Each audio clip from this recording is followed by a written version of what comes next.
A paz de Jesus a todos, o amor de Maria esteja em vossos corações, da qual foste chamados a ser um povo santo no Senhor, graça e paz da parte de nosso Senhor e Salvador Jesus Cristo. Salve Maria Imaculada, sempre virgem. Hoje, meu querido irmão, 22 de fevereiro é muito importante para a igreja, né? Hoje a igreja celebra a Cátedra de São Pedro, de onde o Papa Francisco governa a igreja. Justamente, não só o Papa Francisco, mas os outros 266 papas, 267, justamente com o Papa Francisco, o Papa atual. Então vamos ler o relato muito importante do dia de hoje, não é? Para a Santa Mãe Igreja.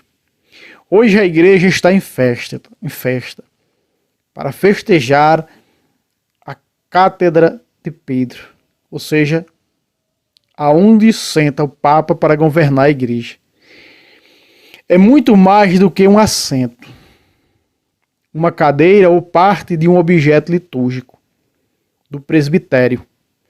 É reconhecido de que a história da Igreja Católica, que passa de geração em geração, inicia-se na missão que Jesus deixa para Pedro, ao entregar a ele a autoridade sobre o seu povo.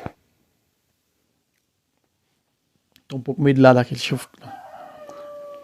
A tradição da igreja atribui um forte significado espiritual da cátedra. Ela marca a sede fixa do bispo, localizada na igreja mãe de uma diocese, que por este motivo é chamada de cátedra. Denota a autoridade do bispo. Traduz o ensinamento evangélico que o bispo, enquanto sucessor dos apóstolos, é chamado a transmitir à comunidade cristã. A festa de uma tradição antiga, no final do século IV, é uma oportunidade de dar graças a Deus pela missão confiada ao apóstolo Pedro e aos seus sucessores. Mais uma vez estou fora da... Quando eu olho ali para a tela, eu vejo que é tudo lado, né? Vamos lá. Porque aqui a minha posição não é boa. A Cátedra de São Pedro é a representação do escolhido por Cristo, como rocha sobre o qual a igreja foi edificada. Colocar aqui Mateus 6, 18. Mateus 16, 18. A Cátedra é um grande trono de bronze sustentado pelas estátuas de 4 doutores da igreja, 2 do Ocidente, Santo Agostinho e Santo Ambrósio, e 2 do Oriente, São João Crisóstomo e Santo Atanásio. 4 leões, hein? A obra do escultor italiano Gian Lorenzo Benini está localizada na Basílica de São Pedro. Pedro começou seu ministério em Jerusalém, depois da ascensão do Senhor e de Pentecostes. A primeira sede da igreja foi o cenáculo, em Jerusalém. É provável que naquela sala se reservasse um posto especial a Simão Pedro, com certeza. Em seguida, a sede de Pedro foi a Antioquia. A segunda sede de Pedro foi em Antioquia. Aliás, a segunda não, a sede, da qual ele foi bispo por 3 anos em Antioquia. Depois São João, depois Santo Inácio, discípulo de São João. Em seguida, na Síria, hoje Turquia. Era a terceira cidade do Império Romano, depois de Roma e de Alexandria, no Egito. Naquela cidade, Pedro foi o primeiro bispo da igreja. A caminho, Pedro percorre Jerusalém, igreja nascente. Passa por Antioquia, primeiro centro da igreja, que agrupava pagãos. E posteriormente Pedro dirigiu-se a Roma, centro do império, onde concluiu com o martírio seu serviço de difusão do evangelho. Por esse motivo, a sede de Roma, que havia recebido a maior honra, recebeu também a tarefa de confiada por Cristo a Pedro. Está a serviço de todas as igrejas particulares para a edificação e a unidade de todo o povo de Deus em uma só igreja. a sede de Roma depois das migrações de São Pedro, foi reconhecida como a do sucessor de Pedro, e a cátedra do seu bispo representou a do apóstolo.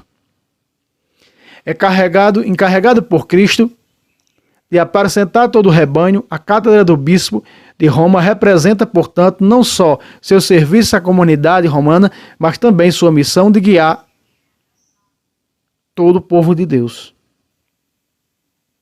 Oração. Senhor Jesus, mais uma vez, existe no levante, fora e até dentro da igreja, que ousam nos desrespeitar e não reconhecer o sumo pontífice, que assenta-se na cátedra papal, como quem tem autoridade sobre o povo do Senhor. Senhor, tenha misericórdia da humanidade. Devolve a paz na igreja de Cristo. Amém. Que hoje, meu querido irmão, a cátedra de São Pedro, aonde está o Papa sucessor de Pedro, Francisco. Nós vemos hoje, meus irmãos, tantas blasfêmias, tantas injúrias contra o Papa atual, calúnias, mentiras, um Papa falso, não é? Eu quero fazer aqui uma pequena reflexão, porque hoje é a cátedra de São Pedro. O santo do dia hoje apresenta a cátedra de São Pedro. Tantas injúrias, tantas mentiras, blasfêmias, né? O Papa da Pátria e Mama, o Papa de Lutero, o Papa de não sei o quê. É tanta coisa. É tantas picuinhas que inventam, que esses perseguidores da Santa Mãe Igreja, disfarçados de católicos, mas são por dentro lobos, joios, transvestidos com a carapaça de trigo, atiram pedra no Papa, no sucessor de Pedro. Que o Papa legítimo é Bento XVI, porque ele ainda não morreu. O Papa só pode ser eleito quando outro morrer. Não é? É os que falam, as pessoas que falam hoje em dia, esquecem que já teve 3 papas anteriores que já renunciaram. Você sabia que São Clemente não renunciou ao papado? O 4º Papa da Igreja, São Clemente, não renunciou ao papado, mas foi eleito o 5º Papa, ele ainda vivo. Ele passou ainda vários meses vivo, sem ter renunciado. Porque São Clemente foi preso. E a igreja se reuniu, vendo que ele não ia escapar, ia para o martírio, e elegeu um outro Papa, São Evaristo. Aí você não conhece a história da igreja, deve ter preguiça de estudar a história da igreja, aí vem conversar besteira nos meus comentários, falar esse Papa que está lá é falso, porque o outro lá, o Bento XVI, é o legítimo, porque ele não morreu para ser escolhido o outro. Aí você não conhece a história da igreja. Aí você não conhece a história da igreja, aí você vai com Maria vai com as outras. Você tem preguiça de estudar, você tem preguiça de conhecer a sua fé. Então, meu irmão, estuda a história da igreja. É uma história maravilhosa, uma história linda. Protestantes, quando vão estudar a história da igreja cristã, da igreja primitiva, se converte à igreja católica. E você é católico e fica falando asneiras, sem conhecer, sem conhecimento, sem nada. Para que isso? Coloca 2 pessoas contra as outras, fazendo a cabeça das pessoas. Olha, o Papa é falso que está lá. Porque o Papa legítimo vai nas conversas desse professor Emílio, um herege que implanta, né, um chip espiritualmente falando na cabeça do povo para dizer, olha, o Papa legítimo é Bento XVI. E as pessoas ainda vai na lábia mentirosa de um falso profeta, de um farsante desse aí. Então, meus irmãos, oremos pela cátedra de São Pedro. Oremos por quem está sentado na cátedra de São Pedro, o sucessor de São Pedro legítimo, o Papa Francisco. Deus abençoe vocês. Salve Roma, salve Maria Imaculada, sempre vive.